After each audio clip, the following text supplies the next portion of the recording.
Merci beaucoup. Alors, on a pris un tout petit peu de retard, donc remaniement de programme. 10 minutes de questions. Ensuite, Catherine va vous repréciser quelles sont les règles et le mode de fonctionnement du forum ouvert. 20 minutes de pause.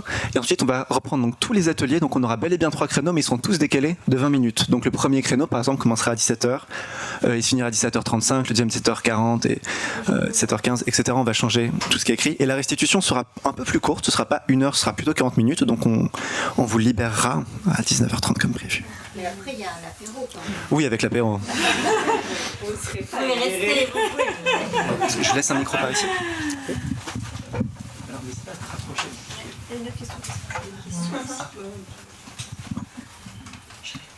Je vous propose de prendre plusieurs questions d'un coup et ensuite, comme ça, les intervenantes peuvent répondre en piochant. Merci beaucoup pour vos interventions passionnantes. J'ai une question hyper terre à terre, désolée. Donc moi je suis instit et donc je fais des séances d'éducation à la vie affective, sexuelle et relationnelle dans mes classes. Donc je suis évidemment confrontée à la question des violences intrafamiliales. Et dès qu'on en parle aux enfants, les enfants en fait racontent plein de choses. Ils racontent plein de choses parce qu'ils savent pas que c'est interdit et que c'est mal et du coup ils voient pas le problème de raconter. Contrairement souvent aux violences sexuelles où ils ont bien compris qu'il fallait pas en parler. Et donc j'ai cette question sur les violences intrafamiliales justement qui sont très largement répandues. Moi chaque année je fais des sondages dans ma classe je leur demande le contraire, je leur dis levez la main les enfants qui n'ont jamais été frappés par un adulte. Et donc j'ai à peu près 5 enfants par classe qui lèvent la main sur des classes de 30 enfants chaque année. Et donc j'ai cette question de notre responsabilité aussi en tant que société. Parce que depuis que je travaille sur ces sujets, j'ai quand même, je pense que j'ai mis les lunettes de la violence, donc je la vois partout. Et je la vois notamment dans la rue chaque semaine. Voilà, je vois des parents violenter leurs enfants dans la rue. J'ai une petite fille, donc je fréquente beaucoup les parcs pour enfants. Et je pense que je suis hyper en alerte, donc je regarde tous les parents, tous les enfants, et je vois beaucoup de parents violenter leurs enfants, verbalement, mais aussi physiquement. Il m'est déjà arrivé d'intervenir. Et je me pose cette question par rapport aux violences sexistes, par exemple, où aujourd'hui, j'ai l'impression que tout le monde, on peut être d'accord pour se dire, si on voit un mec taper sur sa nana dans la rue, on va tout de suite intervenir, voire appeler les flics, dire « oh, c'est interdit », voilà. Les enfants, on le fait pas. Pas forcément parce qu'on n'est pas touché, mais parce qu'on ne se sent pas forcément en droit de le faire, on ne sait pas comment en parler. Et donc moi je suis intervenue plusieurs fois, je me suis souvent fait engueuler, que c'était pas mes oignons, que c'était mon enfant, et puis c'est très bien pourquoi je l'engueule, et de toute façon il a fait des bêtises, voilà. Est-ce que vous, en tant que collectif CASO, vous avez des petits outils, des clés sur comment on peut interpeller un parent violent dans la rue? Ça peut aussi être un parent qui pète un câble parce que j'ai déjà vu une mère avec 3 enfants en bas âge, elle pétait un plomb dans la rue en criant sur un petit, et j'ai senti qu'elle était en détresse totale.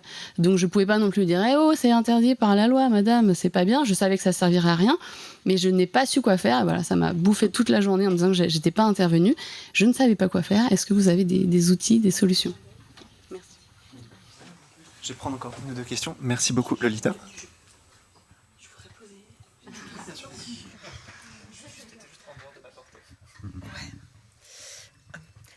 Non, je t'en prie. C'est chouette que tu parles de ça parce que ça me permet de rebondir sur le commentaire que je voulais faire. Et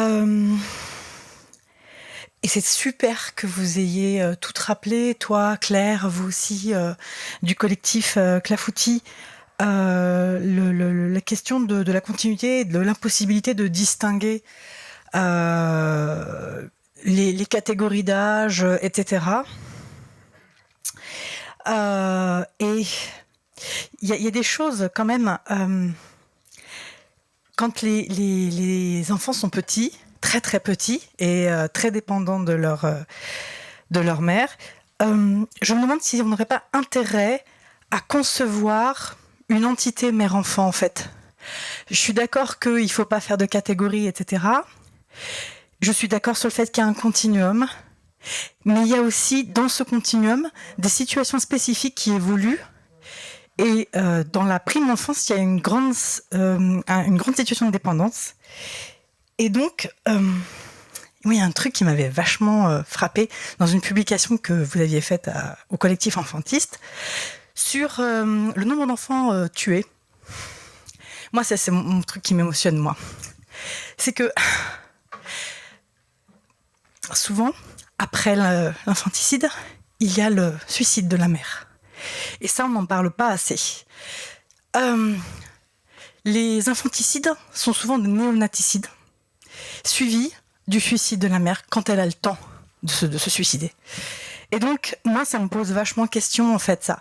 C'est la détresse psychologique dans laquelle ces femmes se retrouvent pour en venir à mettre fin au jour de leur enfant et à leur vie. Et donc, je me pose vraiment la question de l'intérêt de considérer, de l'écueil, de séparer sans arrêt et de la violence de l'individuation, qui est une abstraction. Ce matin, Lisselle en parlait de la violence de l'individuation. Voilà, c'est tout. Et ça va avec cette mère qui pète les plombs. Elle a besoin de soutien, en fait. Et comment on traite ça ? C'est un enjeu. Est-ce qu'il y a une autre question dans le public ? Alors, peut-être juste après, Sophie. Tu peux donner ton micro peut-être ? Oui. 2. Bon, ça va aller. Donc, la question aussi, elle rejoint un tout petit peu. Je suis professionnelle de la santé mentale, maman IOF depuis toujours. Mes enfants ont choisi aucune collectivité imposée et j'ai pu les accompagner. Je suis dans l'impuissance de ne pas pouvoir hurler quand je vais dans le centre commercial. Très souvent, je ne sais pas pourquoi, c'est des papas qui agresse et qui humilie, je ne sais pas parler le terme, son enfant. C'est ça, j'étais passionnée par cette table ronde qui a un nom magnifique, table ronde militante. Les outils, quels sont les outils ? Parce qu'on commence par l'information, après il y a la sensibilisation, mais les actions, elles ne sont pas si simples que ça. Combien de fois je me sens impuissante ? En plus, je travaille en soins palliatifs, dans le milieu hospitalier, j'étais dans la prévention de suicide, donc cette violence, ça fait 20 ans que je vis avec pas mal d'outils, mais il y a un moment où cette impuissance nous écrase aussi, même les professionnels. Donc j'aimerais tant pouvoir développer, de connaître, de passer à cette action où, la sensibilisation, elle est importante, l'information, elle est essentielle. On appelle ça la psychoéducation. Ça fait 20 ans que je fais ça bénévolement dans les écoles, mais cette action pour changer les choses, il y a urgence maintenant. Alors, je vais vous laisser réagir et puis ensuite on fera une... Oui, je pense qu'on peut clairement faire un atelier sur la question des outils, en fait. Bien sûr, si vous voulez réagir, je vous en prie.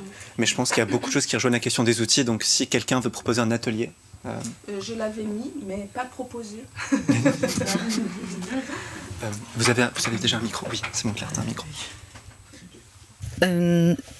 Du coup, je vais répondre par rapport aux infanticides. On a étudié les infanticides en 2023. Là, on en a un peu plus de 40. On est encore en train de les étudier parce qu'on fait un DAIN mercredi. Donc, on a beaucoup étudié justement les types d'infanticides et comment ils fonctionnent. Effectivement, il y a des particularités. Chez les femmes, c'est plutôt des néonaticides liés à des violences intrafamiliales souvent, et chez les hommes agresseurs, donc ça va être des filicides, donc avec des enfants plus âgés. Bon, là, on n'a pas fini d'étudier, mais à peu près, c'est moitié mère, moitié père. Dans les 40 infanticides, c'est quasi que des parents.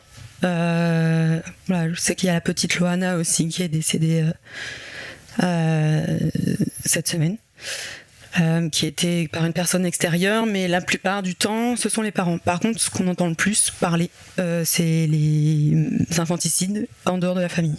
Donc il y a aussi une réflexion à avoir sur justement le fait que les violences de la sphère du privé restent de la sphère du privé, alors que des enfants meurent. Et sur le lien mère-enfant, effectivement c'est important de le mettre en avant par le biais aussi du féminisme, je pense, au travers des violences intrafamiliales, des violences conjugales, où le néonaticide est lié, ou même de l'inceste et des violences sexuelles au sein de la famille qui amènent à des néonaticides. Donc c'est un sujet, je pense, qui est autant féministe qu'enfantiste. Mais c'est vrai, nous, chez les enfantistes en tout cas, on essaie de recentrer le sujet sur les enfants. même si, on fait toujours le lien avec les parents, dont les mères, mais le problème aujourd'hui, c'est qu'on parle beaucoup des mères et pas assez des enfants. Si on parle des mères protectrices, par exemple, dans les médias, vous avez parfois des articles où on va parler du fait que la mère a perdu son enfant, qu'elle a été désenfantée, qu'elle a dénoncé l'inceste, que c'est horrible, elle a perdu ses enfants. Et là, vous avez une ligne où il y a écrit « L'enfant vit désormais chez l'agresseur qu'il dénonce ». Et le titre, c'est « Une mère désenfantée ». Et moi, je suis choquée quand je lis ça et j'avais discuté avec une journaliste qui comprenait même pas ce que je disais. Je disais, mais vous vous rendez compte que dans l'article, vous avez qu'une phrase, l'enfant vit avec son agresseur. Alors oui, c'est horrible pour la mère qui a été désenfantée. C'est pas la mère qui a dénoncé l'inceste, c'est l'enfant qui a dénoncé l'inceste. Donc on mélange tout. Et dans la justice aujourd'hui, c'est ça le problème aussi. C'est que les juges, ils regardent que les parents. Un enfant qui parle, c'est est-ce que la mère est aliénante? Est-ce que le père est aliénant?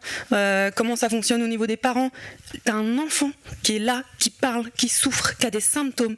Il y a des attestations de professionnels. Et on balaye tout pour aller voir du côté des parents. Donc effectivement, le lien mère-enfant, il est important. On ne peut pas passer à côté. Mais je pense que les féministes doivent se positionner sur ce lien, plus que les enfantistes, qui doivent absolument recentrer le sujet sur l'enfant, parce qu'en France, c'est une catastrophe, et que si on ne recentre pas le sujet, notamment au travers de la justice, les enfants ils vont continuer à être victimes. On les écoute pas, ils n'existent pas.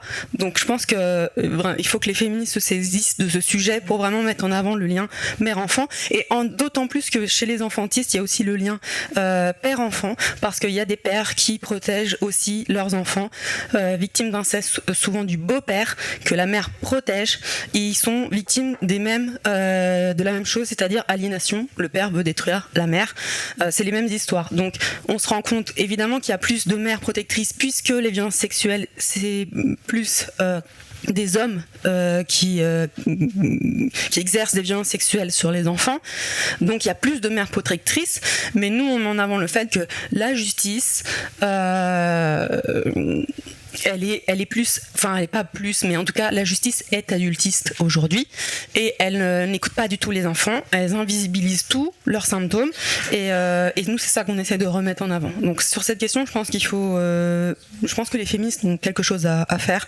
Et par rapport aux outils, dans la rue en tout cas, moi je fais pas mal la relation entre les formations pour les féministes, justement pour le harcèlement de rue, avec les violences faites aux enfants. C'est-à-dire qu'aujourd'hui, si il y a la formation stand-up, du harcèlement de rue, qui dit si une femme se fait agresser, vous, pour intervenir, vous arrivez pour couper l'action, vous demandez l'heure, vous dites que vous êtes perdu, vous demandez votre chemin, ça arrête l'action, et ensuite vous pouvez vous tourner vers la femme et lui demander comment elle va.